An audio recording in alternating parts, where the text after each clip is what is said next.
if a person breaks 100, they're going to be a golfer for life, essentially. And that's research-based, done by the proponent group. It's like a hockey stick effect where people breaking 100, they play more golf. It's not necessarily that they need to hit the ball better. They just need to get up and down around the greens a little bit more. They need to keep the ball in play, make less bad decisions. That's the name of the game. And the way to go from 80 to 70, they're already probably hitting 8, 9 greens regulation. The PGA Tour average is 11.5 on green regulations, or if you include the fringe, it's 12.5. So if you kind of just promote those stats and give them a clear indication that it's not necessarily just a golf swing, it's a part of the process, but I would say it's manage their time more effectively. Hi, this is Ken Greenberg from Dallas, Texas, and I play golf frequently at the courses at Waters Creek. This is Golf Smarter number 901. Breaking 100 is more than just working on the range. With SoCal PGA Teacher of the Year, Blake Jirges. This is Golf Smarter, sharing stories, tips, and insights from great golf minds to help you lower your score and raise your golf IQ. Here's your host, Fred Green. Welcome to the Golf Smarter podcast, Blake. Hello, Fred. How you doing, bud? I'm doing good, thanks. Thanks for having me on. I appreciate it. Oh, absolutely. People are going to think, oh, I can hear Blake. He's outside. He's, a golf instructor. He's about to give a No, he's at Starbucks. So we're just going to, he's got 2 little kids. You got 2 little kids at home. You cannot be doing your interviews at home. Absolutely not. No, it's a little shoebox. It's like a 1,400 square foot 3-bedroom house. It's my girls take up 1 room, and then my wife and I, and pretty much that's about it. And they're probably playing toys and playing dress up, playing tea party, whatever it may be. So they're having a blast right now. So I put myself for at Starbucks. Okay. Well, good. Well, thank you for doing that. I really appreciate it. Congratulations are in order. You've been named the 2022 Southern California PGA Teacher of the Year. Thank you. I appreciate it. Yeah, it's an absolute honor. It's a team effort in my opinion, honestly, just with the people in my corner, the people that supported me and helped me along my journey. And I appreciate just the recognition for the opportunity just to be awarded this and just be recognized as that Teacher of the Year. How does the process work? Do they submit your name, or did all of a sudden you got a phone call saying congratulations? What's the process? I'm curious. Southern California, it's a recognized, so PGA professionals are putting in names in the hat for who they believe is maybe the best teacher, like Teacher of the Year, maybe player development, golf professional of the year, whatever it may be. I was nominated for the Teacher of the Year for Southern California section. I won our chapter Teacher of the Year as well the previous year. So once they had about, I think, 15 or 20 people in the hat, they knocked it down to 3, I believe, or 5, and then they interviewed us for about half hour to 45 minutes, asking us questions of maybe our teaching or what our philosophy is and why we believe why we should be the Teacher of the Year. And I guess my answers were, good enough to be nominated and be awarded the opportunity. So that was really cool opportunity. Well, I'm sure that interview was far more intimidating than this one will be. Not one bit. Oh, well, I'm curious when they ask you, tell us why you should be Teacher of the Year. How do you let humility, take over there, but still brag about yourself that, yeah, I'm a great teacher? Yeah. What do you? I mean, the big thing for me, when I think about a Teacher of the Year in this section or even National Teacher of the Year, it's not just who you teach or how you teach. I think it's just so much more components to that. It's are you helping out other teachers actually teach? Are you maybe helping the teachers below you get more business? Are you getting the results from your students? Are you giving back to the game when it comes to maybe part of the foundation or donations or just giving your time and effort into the section of the PGA? And I believe that teaching everyone, there's so many good instructors out there in the country. There's so much good knowledge out there. And if we base off of that, I think everybody deserves that. But I think there's so many more layers to the Teacher of the Year. And I think for me, like when I look back in my journey over the past 2 years or 3 years, because that's where I feel like my journey has gone, I think, propelled over the last few years. And just with my mindset and how I think about things and how I think about coaching, it's like I've been the golf instructor where I talked about golf swing. I've been the golf instructor that has gone through working on the technique, and I figured out, and just kind of and by my mentors, not just from myself, but just my mentors that have helped me along the journey, that it's the relationships, it's the being able to coach a player from A to Z. It's not just that one-off lesson. It's the long-term journey. It's getting the results that they want to achieve. And if you're able to kind of track that and be able to kind of see that with all of my students that I've been coaching over the last few years at the facility I've been at, it's been a really cool process. And just the idea of being able to be more of a coach and more of I know the golf swing. I feel like I'm a family doctor, but I specialize in the coaching world. You know, I want to make my players better, and half the time it's the technique is a small piece of the pie, but there's so many more components. And I know that, Fred, this podcast is what you preach. It's not just the technical parts; it's the mental and emotional aspect of golf. There's so much. Golf is such an emotional game, and I think, again, like teachers and instructors know the golf swing. They know how the golf ball moves from right to left and left to right, but it's the bigger components that are the reasons why I think people want to get better, and I think people love hanging out with their PGA professional. It's interesting you say how teachers know how to hit the ball, so the ball goes right to left or the ball goes left to right. But lots of times I feel, and I've talked to a lot of teachers, that teachers become golf instructors because they were good golfers as kids, and that they just love to be around the golf course, not knowing what it really means to be a golf instructor, of what kind of dedication it takes and how little you get to play golf once you become an instructor. Yeah. Right? Yeah. I mean, it's actually funny, on that point, Fred, like, honestly, the last year, and this is God honest truth, I probably played 50 rounds last year, maybe 70 rounds last year with my students. I mean, I played golf with my students. I got to play with them whether we're traveling out to another golf course, whether I'm on the golf course teaching with them. And I do most of my stuff in group settings already. And so I actually play golf with my students. And so like the model of you get in this business to not play golf, I think that's such a almost like a bad term to way back in the day of like you worked 60 hours, 80 hours a week and you grinded, you taught every lesson you could, and you're sitting on the driving range getting burnt out. And I just like flipped it on its head. And again, my mentors helped me along this journey, but I took them on the golf course. I played golf with my students. I was able to kind of see how they play and help them out on that end more than I did on teaching on the driving range. So I play more golf now than I've ever had in my whole entire life, by far. But are you playing golf, or are you just out on the golf course with your students? I'll play I'll play 9 holes with my students. Honestly, like I'll play in some money games, 18 holes. I actually played my first section event last year for a 3-day tournament, and I felt almost guilty to ever play in a tournament back in the day, because I feel like I had to work. I had to give golf lessons and make money, because if I didn't, then I wouldn't make money.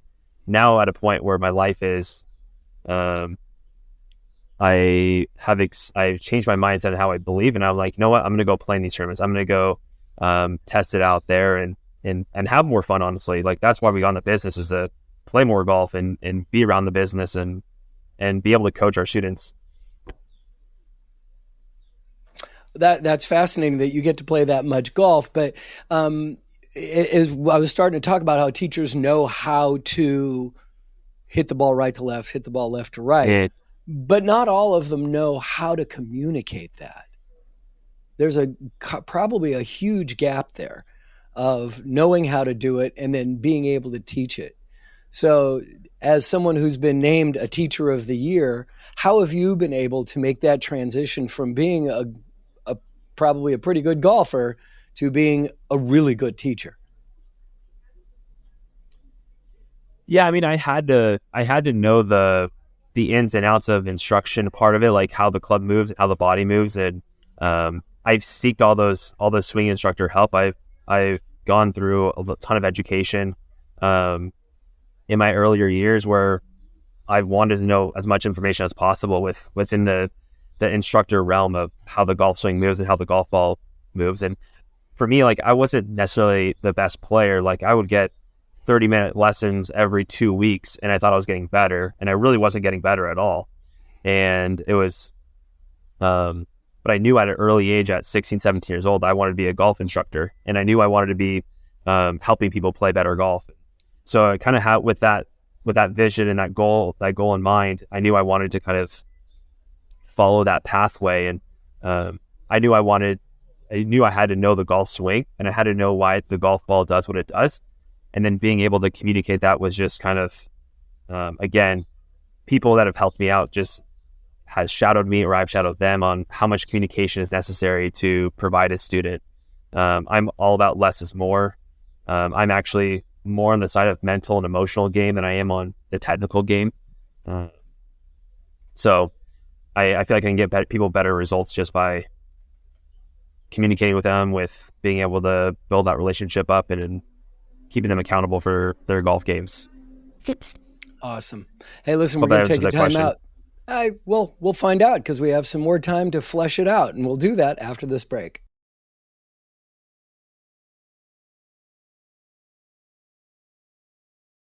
You said a moment ago that you knew that you wanted to be an instructor when you were a teenager. You were not saying, I'm going to be on the PGA Tour. You were saying, I want to be a teacher. Where did that come from? How did that practical knowledge sink into you as a teenager? Yeah, it's pretty interesting. I mean, for me, my parents don't play golf. None of my family members play golf. I love the game, and I played other sports as a kid, and I fell in love with golf at 13, 14 years old, and I wanted to be almost an elementary school teacher back in the day, where I wanted to teach like third grade, fourth grade, just as a teacher when I was a third and fourth grader, really. And so I knew as 16 came along, 17 came along, I was like, you know what? I love teaching kids. I love teaching people, like just like helping people out. And I was just kind of gravitated towards that. And I put two and two together of teaching kids and juniors to like as like an elementary school teacher to teach them how to play golf in the game that I love. So it was kind of I think I caught it on earlier than I think others, and I knew I wasn't good enough to play at a high level. I played 1 year at community college golf, and I wasn't posting the scores that was necessary. My mental and emotional game was probably the weakest part, and nobody actually taught me what that even looked like exactly. So I kind of had to figure on my own, and I knew at that age it was definitely not going to happen. I knew I wasn't going to make the tour. I knew I didn't have the drive or the want to do it. So I kind of just fell in love with golf and fell in love with teaching, and I kind of made my career based on that and made the moves that I did to go from an assistant professional to a full-time instructor to now a director of instruction. So there kind of was the pathway was seamless for me, and the moves that I made was always just get to the goals I wanted to get to. Did you play competitively growing up? I played junior tournaments. I played in our local section events for Southern California PGA.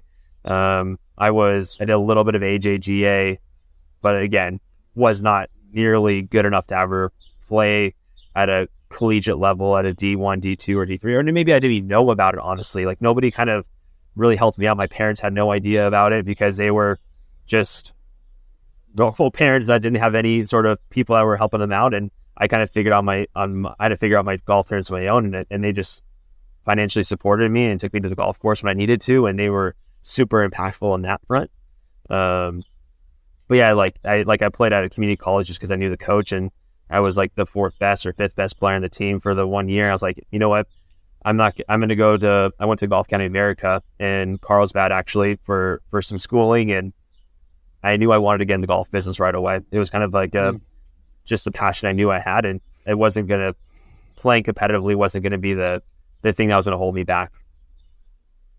But were there people that you were playing against that you were like, oh, okay, this guy is so much better than me, and if he's this much better, and we keep getting up to the higher levels, I just know that there's no way I can compete, and I'm not that. You said I'm not that hungry for it. You weren't driven for it. Yeah, I mean, we had so many good juniors in our team. Like, I went to, we played against a program, and my best friend at the time, his name's Chris, and Chris was Patrick Cantley's caddy, and we would hang out with Patrick Cantley all the time when we were kids, and seeing him play golf and playing in matches against him in high school, I'm like, yeah, there's no chance.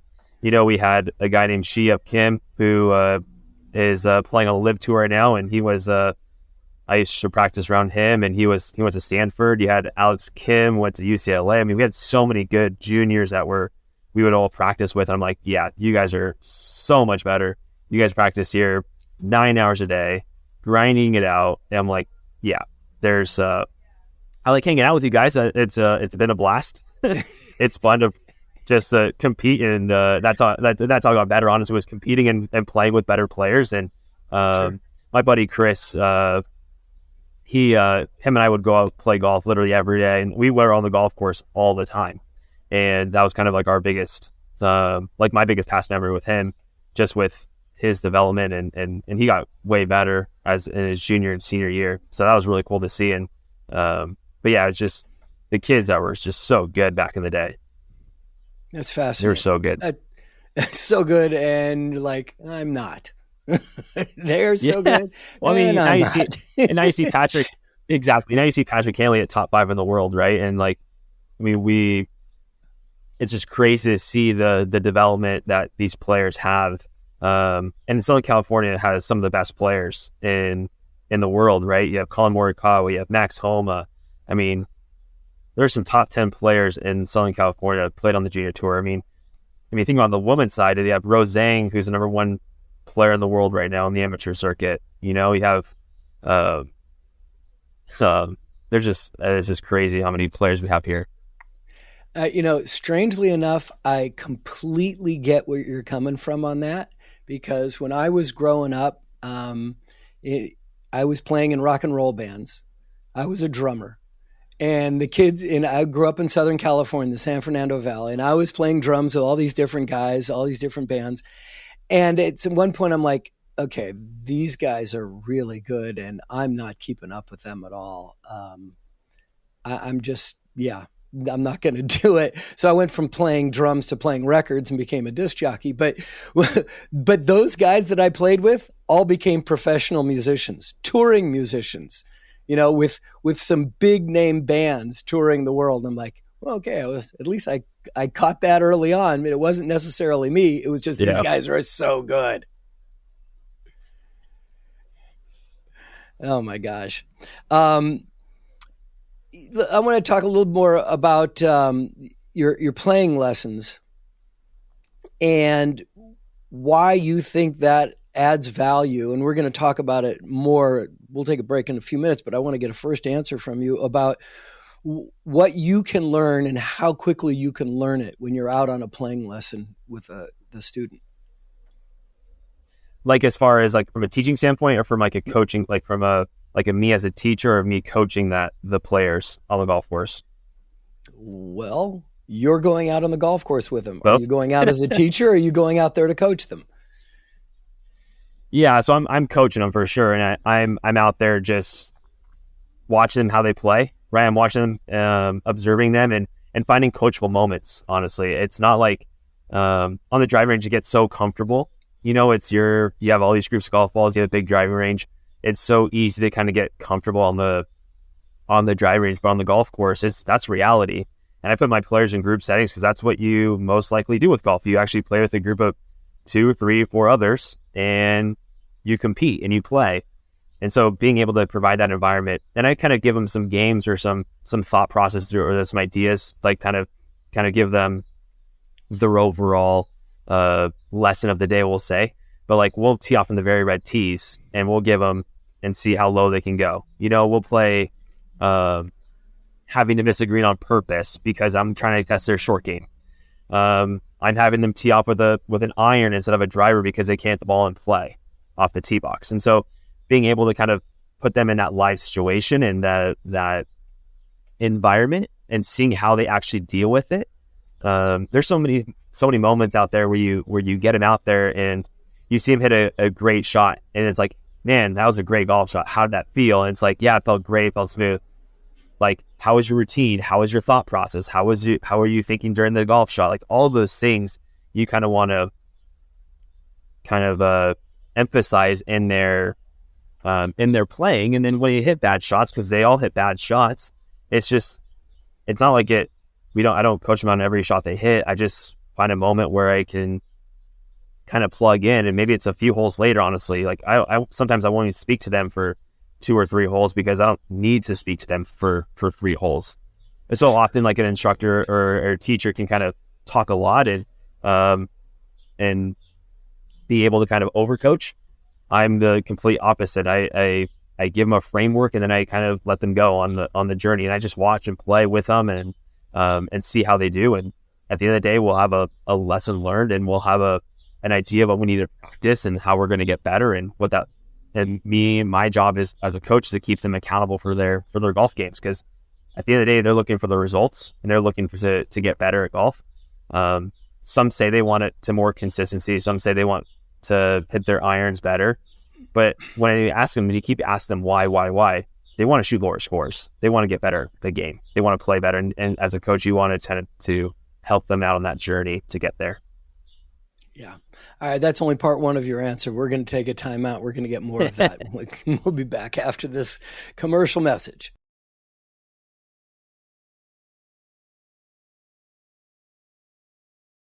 All right. I definitely want to talk more about the idea of your playing lessons. I love this idea of playing lessons. And you even mentioned, like, I won't even talk to them for 3 or 4 holes. And it's like, make sure that you remember that as a parent, because silence is painful. The hardest thing you can do when someone's waiting for you to talk is to not talk. Right. And I can imagine that the student, when you're not saying anything, must be just beating themselves up like crazy. Like, oh my God, what's he thinking? What is he doing? What are you doing? So, use that silence. It's a very powerful tool in your toolbox. But let's talk about thought process. Let's talk about off the first tee when you're with somebody, and they, they're going out to play with you. There's a little bit of nerves there. And as you said, being on the golf course is the real thing. So tell me how you start that round of a playing lesson with them. What are you looking for? And, do you have to, let's just start there. I'll ask that question. What are you looking for? Yeah. So I'm looking at how just from just a watching them standpoint and just seeing, like, even how they enter the golf ball, like, how are they walking? How are they, do they actually warm up and hit the golf? Like, do they actually warm up, hit golf shots? They get there early enough, even prior to them hitting that first tee shot, and then once it gets to the first tee, I'm thinking, okay, what kind of decision making they're doing, maybe what kind of club choice, maybe the direction that they're going for, and then see how the routine is. Honestly, like, the things that I focus on the things that we can control. So a lot of it's like what our processes is. So it would be our pre-shot routine, how engaged are we with a golf shot, and then what we're dealing with it afterwards. So especially like that first, and when I do a lot of on-course game assessments, actually, so my very first session that I take people out is on the golf course. I literally take them out for 9 holes. I'll watch them play golf. I actually don't say words. I talk with them. I get to know them, build a relationship. But I don't really talk about their golf game or what they're doing right or wrong when it comes into that assessment period. I'm actually just watching, again, the routines, like club decision. I'm looking at how they deal with good shots or bad shots, how their skill sets are, whether it's off the tee or in side hill lies, fairways, rough, green side, whatever, putting. Like, I'll check all that stuff out. And so that first hole and that where I set the stage up in the very beginning, especially in a game assessment, where I'll say, hey, I'm just watching, I'm observing. I just want to get to know you a little bit more. I want to see kind of how you manage up on the golf course. I'm going to keep track of my stats. And then afterwards, I'm going to hang out and have a conversation. And so if I preface it that way, it kind of gives them a little bit at ease that it's not really much of they're not going to be getting a golf lesson. They're getting an assessment so that I can build my game plan. Mm-hmm. And then after that, we kind of build that game plan. That's where we have groups of 3 or 4 that will go out on the golf course. And like every other week, we'll do like an on-course session and an off-course session. And on the on-course sessions, like my guys and are kind of already prepared to deal with that pressure. And the more that they're able to kind of practice that environment, like where they're in a group, they do struggle a little bit. They learn from their lessons that when they do struggle, kind of why, and be able to use that for the next time they go out. Like, okay, I've been here before, I've done this. Let's not do that again. Let's try to have a better process into hitting maybe this first tee shot. Well, you also said that on a first lesson, you'll go right to the course and take them out. But then you mentioned about having a lesson of the day. Do you have a lesson of the day idea before you go out, or do you need to know about this person's game a bit more before you decide, okay, this is what we're going to focus on today? Yeah. So like from an assessment protocol, they'll find out more about me. And a lot of my students come from PGA.coach, which is a free profile for PGA professionals. So I'll find out information from there, and then I'll have a conversation with them, whether it's through text message or calling. I'll have them fill out a Google form where I get to know their golf game prior to actually me having a conversation with them. So I get to know kind of what their skill sets are already. Okay. I'll have a phone call with them for 10 to 15 minutes, set the stage up for an on-course game assessment. They go play 9 holes with me, and that assessment, I'm just watching, observing. I'm keeping track of the stats that I want to see, and then being able to afterwards kind of talk them through it and what I observed, and then kind of build my game plan from there. And majority of the time they're already bought into the process, just because they and by the way, in the assessment protocol, like I'll usually have 2 or 3 others with us, and it just provide them more of a live experience. And I haven't had one person say that doesn't sound good, where they said, I want an hour private and I want to work my golf swing. People that come to me are already kind of knowing that I take people on the golf course right away in that assessment. But that's kind of like, and once we kind of manage that way, I call it my program's called The Biggest Loser. And it's basically a way they can lose strokes off their game rather than losing weight off their bodies. They always laugh about that one, but I get the results that they want to see. We kind of guarantee them getting 20% better in a 6-month period.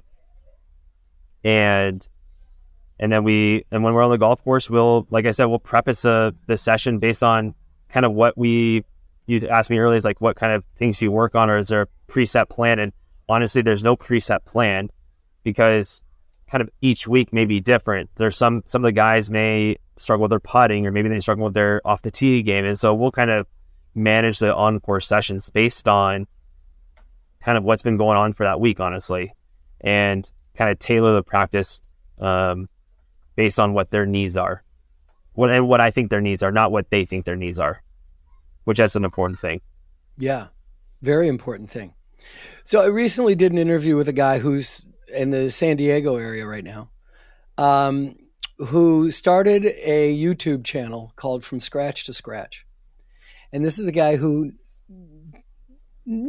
basically knew nothing about golf, absolutely nothing, but wanted to do a video every day and become a scratch golfer.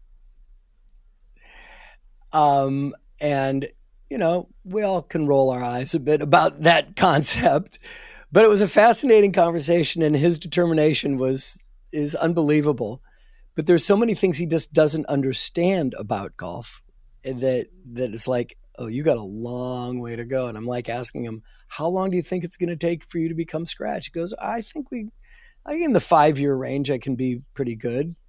I'm like, oh, okay. Do you understand that what handicap is for? No. Okay. So if somebody came to you, if a student came to you and said, look, I've never played golf. I've not even played golf video games as a kid, but I want to be a scratch golfer soon. How do you approach something like that? The bold statements, and I love audacious goals. I ask every one of my clients, what's the most audacious goal Really? that they have? Oh yeah, 100%. I mean, being realistic, right? Like when we set goals, we've got. I always like whether it's my elite juniors that I coach, and we do a lot of SMART goal setting, specific, measurable, attainable, realistic, and timely goals, and so we always wanted those audacious goals, like, hey, I want to shoot even par by the end of the year, and the lowest score is 78. It's like, I love that. I love that they want to do that. Well, here's what it's going to take. You're going to need this much practice and this much effort. This much coaching needs to be going on as well. I need to be watching you play and watching you, maybe watch how you practice as well and teach you how to practice. But if somebody's like, those bold statements of going from it depends on how much time and honestly how much time, resources, and they want to put into the game. Honestly, that's the way I would look at it from that standpoint. Is it possible? Absolutely. I think it's 100% possible. It just takes, again, a ton of time, a ton of help. I've learned a lot with Dr. Rick Jensen, and how people develop skills and how long it really takes to really play under pressure and to go through the pathway to getting better. And it definitely does take a journey, and it takes a lot of people to help out that. So like I always say, it just depends on what if that's the goal, then if they have all the money and the resources possible and they have all the time in the world, absolutely it's possible. Why not? And this guy, did I mention this guy has a full-time job? Yeah. Good luck. Yeah. But good luck. I love exactly. I love the effort though. And maybe it's like the idea of being a scratch golfer in the head, whether it's in 5 years, 10 years, 20 years. It's that people's goals are always different, right? And when people want to achieve something, it's got to match kind of their time and their efforts, and sometimes like I've got players that want to get better, yet I see them once a week or once every other week, and they're just not practicing in between. That's the unfortunate part sometimes, and because jobs get in the way, and life happens, and we go on vacations, we have kids, and it's sometimes it gets challenging for sure. So it's about, like, again, just goal setting, being able to manage a good schedule that is effective, and being able to have a coach that's going to kind of support that vision that you have and keep you accountable if that's what it's looking like. Because when you think about like achieving a goal, and say for instance, my daughter gets married in hopefully 30 years from now, whatever it may be. Well, and I need to lose 15 pounds in a 6-week period. Well, I can't be telling my trainer I want to eat cheeseburgers every day, and that I only want to work out once a week, and I really don't want to run. Actually, I just want to. I just want to lose 15 pounds. Yeah, I just want to lose 15 pounds. So they like shoot me straight, and we all know that's never going to work. And the trainer's always going to say, "Hey, you got to be in the gym 3 days a week. You've got to eat this way. And if you want to look good in that suit at the end of the day, at the 6-week period, you're going to look real damn good at the end of it." And being able to have like that vision, and that's how golf instructors or golf coaches really need to kind of visualize their students, not just to take money and just give a swing lesson, but kind of get this student to where they want to go to, and keep them accountable for how they want to get there. And Wow. the job is to lead them there. Wow. All right. Oh boy, you're the kind of teacher I would love to work with. All right, listen, we're going to take another time out. We'll be back. Find out what's going on in Golf Smarter Mulligans this week. Well, this week on Golf Smarter Mulligans, we'll feature one of the early episodes with a Golf Smarter regular, the Wedge Guy, Terry Koehler. In an episode from 2011 we call Gimme 10 Feet Closer Over 10 Yards Farther Any Day. And ain't that the truth? The industry R&D guys will go design a 6-iron, and they'll test it, and they'll tweak it, they'll test it, and they'll tweak it. When they have that 6-iron really doing what they're after, the conventional wisdom is the matched set of irons all has to look just alike. Well, the difference between a 6-iron at 27 or 28, 29 degrees and a pitching wedge, or what I call a P club in today's set, which is a 44 to 45, 6-degree golf club, this is 17, 16, 15 degrees difference. That's the difference between a 6-iron and a driver. Nobody would ask for their 3-iron even to look like their 6-iron.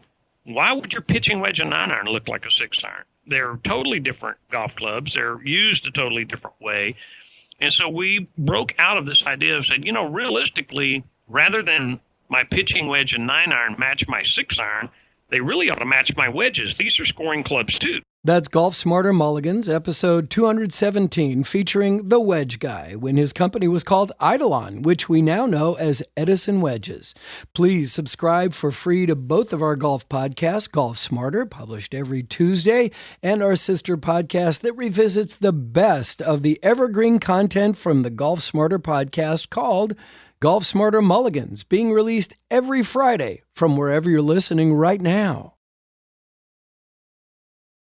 So if somebody has an audacious goal of becoming a scratch golfer or even breaking 80 or becoming a mid-70s shooter regularly, do you feel that it's more of their energy should be put on being at the range, powering balls, just, striking balls, or more time on the course playing situational golf, being in various situations and learning from that? Where do you find the greatest value? Is it playing golf or hitting balls, which I think are two completely different things?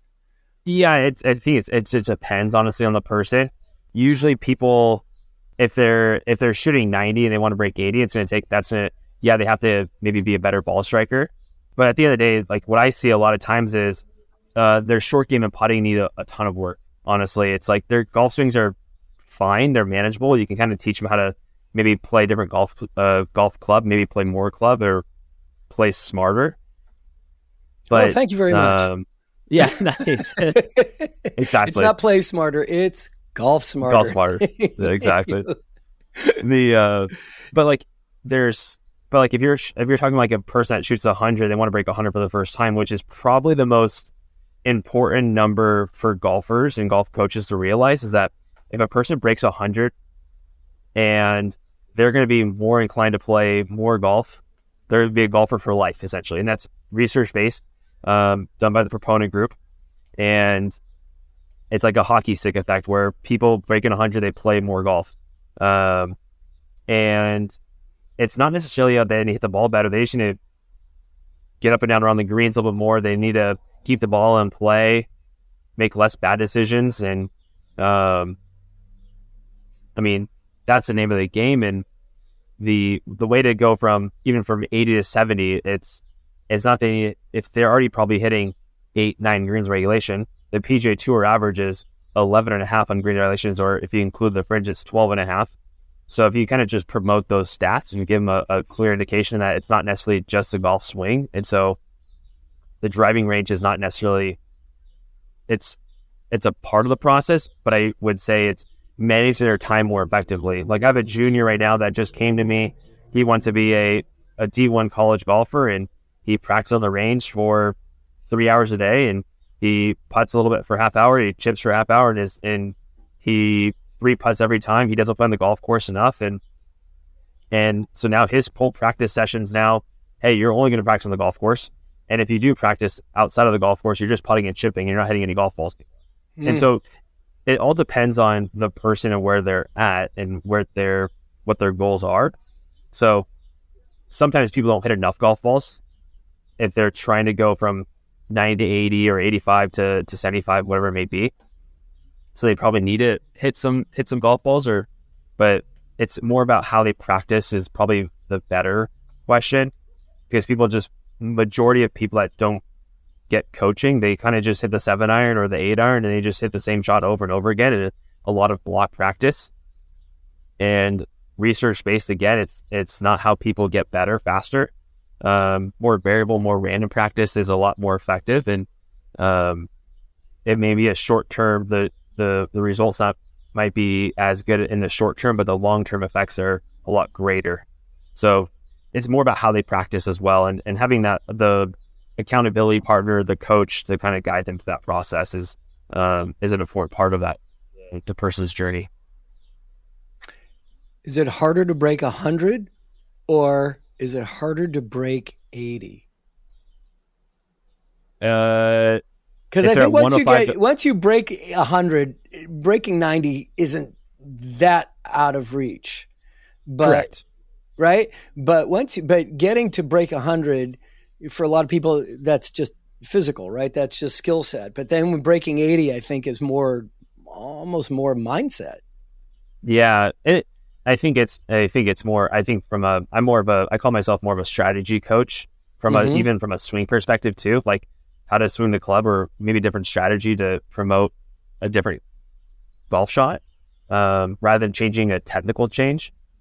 So like breaking 100 is going to be, especially if they're playing a little bit, you can kind of if they can hit the ball somewhat decently, like they don't need to hit any greens regulation pretty much to break 100.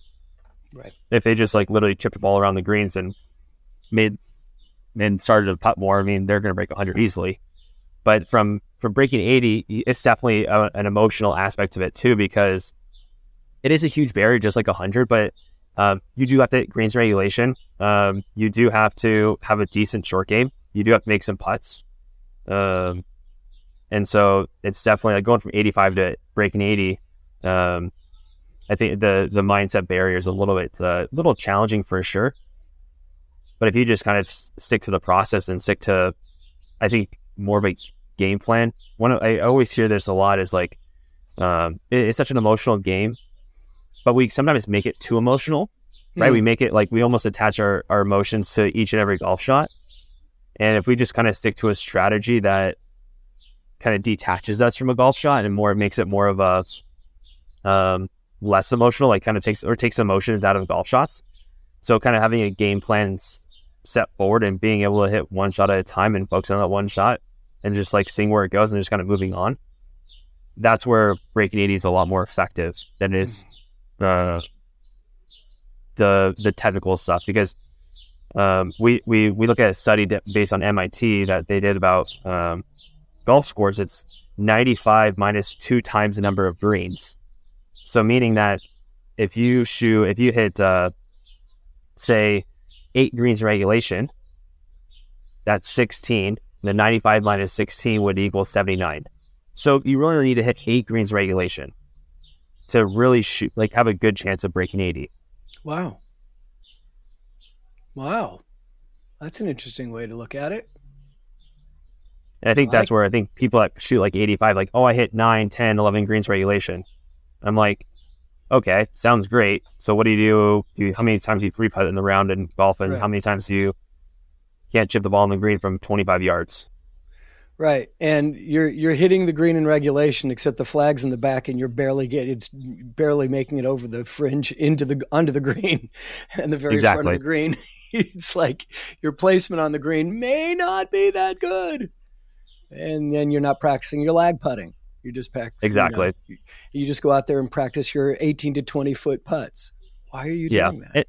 Exactly. And people practice their 18, and they don't even practice those putts, honestly. Like, they don't even practice putting whatsoever. If you talk about the average golfer, they're practicing very little in short game, very little in putting, and spending 80% of their time, 90% of the time on the driving range. And they think they're getting better, and it's funny, I'll see players hit a golf shot, they hit one bad shot, then they're focused on fixing their golf swing. Then they spend a whole hour on fixing their golf swing, hit one shot at the very end, like, oh, I'm fixed, I'm solved, good to go. And it's like this freaking hamster wheel.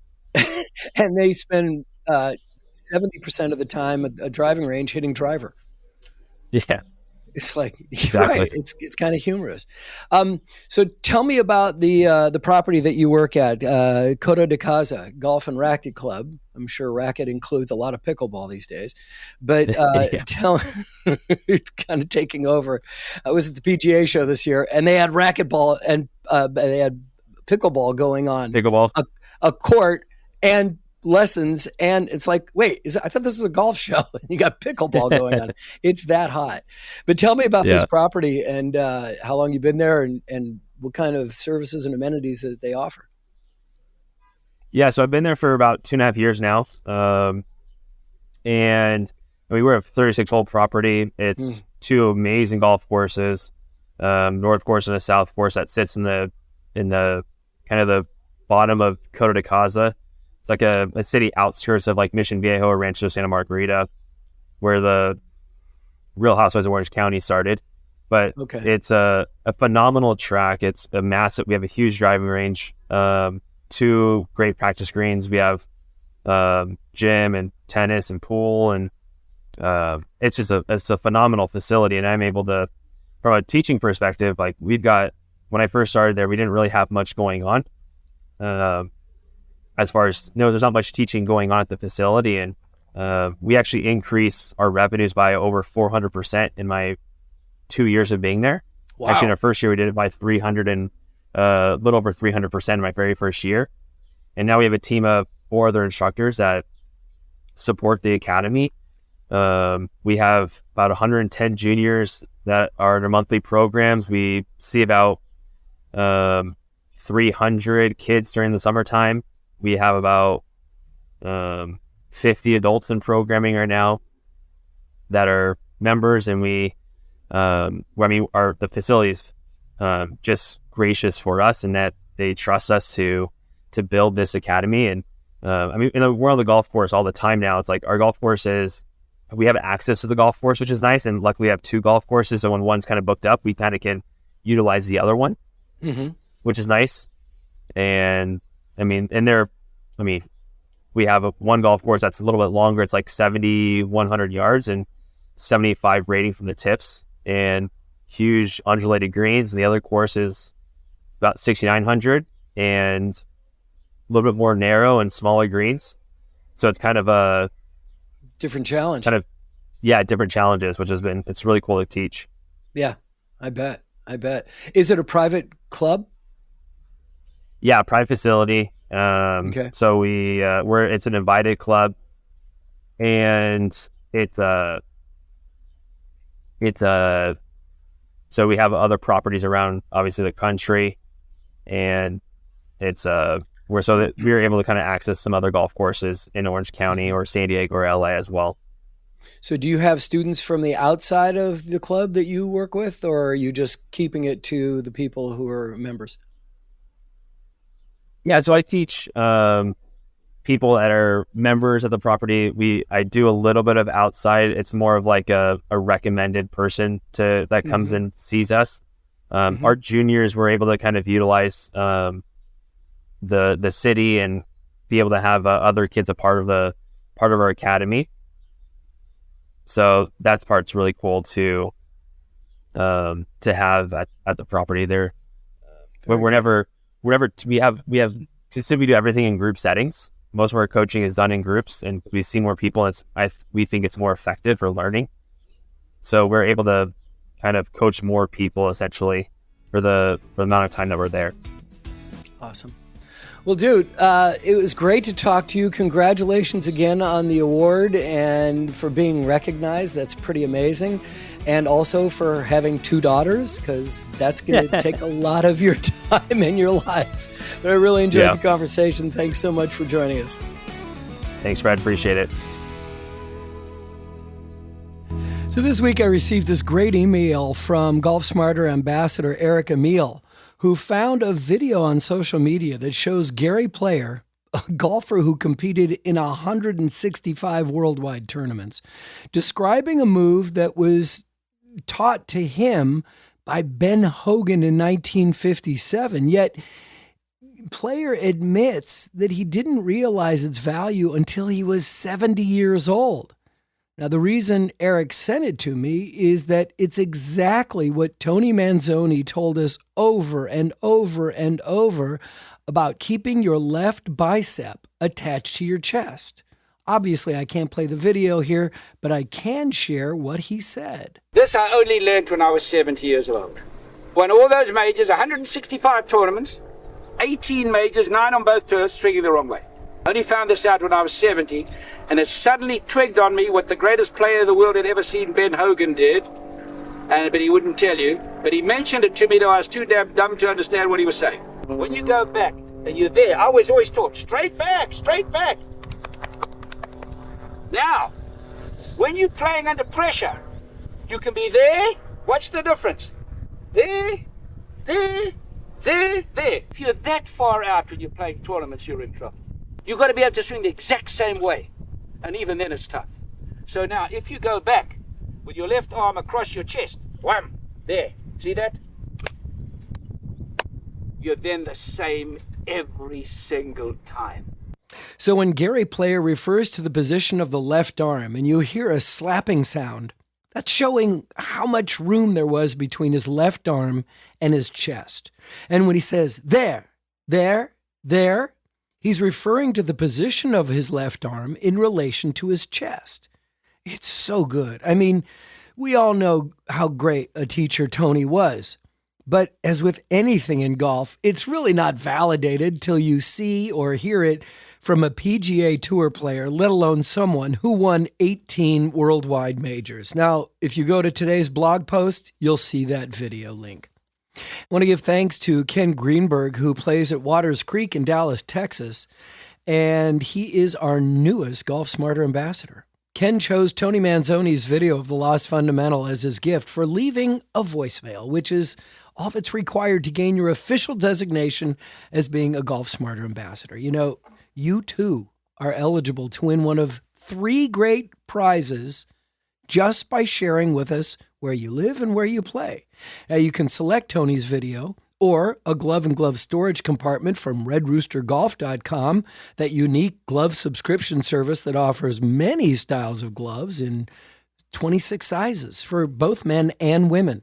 Or you can even choose a box of X1 balls with the Golf Smarter logo from Odin Golf, the golf brand that sponsors and pays everyday golfers.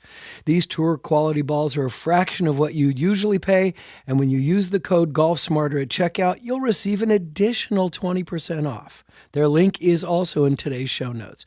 So send me an email, and I'll get back to you as quickly as I can with some instructions of what to do and what to say. Just write to golfsmarterpodcast@gmail.com, put the subject Golf Smarter Ambassador, or I want to do a show open, and you're going to be on your way. So I'd like to make another request that you leave a review about either Golf Smarter or Golf Smarter Mulligans, or both, from wherever you listen to the show. You know, it really helps others find us, and there's nothing quite like the word of mouth, especially from our ambassadors. And here's an additional incentive about leaving a review. Once you post your review, send me what you wrote and where you put it. And not only are you automatically a Golf Smarter ambassador, you can choose one of those 3 great gifts that we give to our friends who open the show. Thank you for your continued support. And as a matter of fact, here's what your reviews can do for us. Just this past week, Golf Smarter was placed by Feedspot.com in their top 10 list of best golf psychology podcasts. Now, we didn't just make the top 10. Golf Smarter was honored as the #1 golf psychology podcast in the world. If you have any questions, comments, or suggestions for upcoming episodes, please click on the Hey Fred button when you visit golfsmarter.com.